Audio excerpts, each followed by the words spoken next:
The tent was ripped open from the inside. 9 bodies lay scattered across the snow, some missing their eyes and tongue. One had a cracked skull, another a fractured rib cage. But the most horrifying detail? Their clothes were radioactive. This was not an avalanche. This was not a crime. This was something far more sinister. It was February 1959, deep in the Ural Mountains. A group of experienced hikers, all students from the Ural Polytechnic Institute, set out on a trek to Otorten, a mountain whose name in the local Mansi language means, "Don't go there." They never returned. When search teams found their camp, they discovered the tent slashed open from inside, footprints leading away, some barefoot. The hikers had fled into the -30°C night with almost no clothing. But why? As the investigation unfolded, a pattern emerged.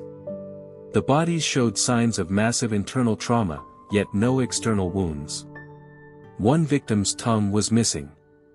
Another had a fractured skull, as if struck by a tremendous force. The official report concluded, death by an unknown compelling force. But the mystery deepened. Investigators found traces of radioactive material on the clothing. Some of the victims' clothes were inexplicably orange and gray. And the night sky? Witnesses reported seeing glowing orange spheres in the area around the same time.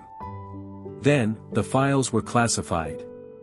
For decades, the Dyatlov Pass incident remained a cold case, spawning countless theories: Yeti, military experiments, a secret weapons test. But none fit the evidence. The injuries were too bizarre. The radioactivity unexplained.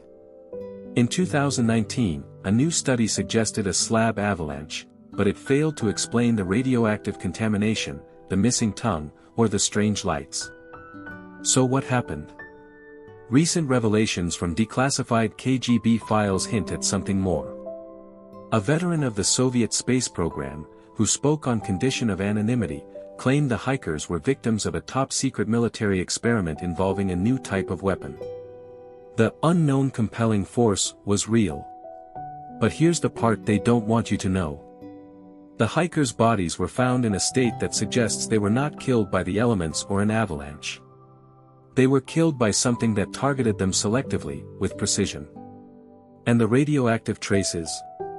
That's the signature of a directed energy weapon, perhaps tested in the remote mountains to avoid detection. So, what really happened at Dyatlov Pass? The official answer is still unknown.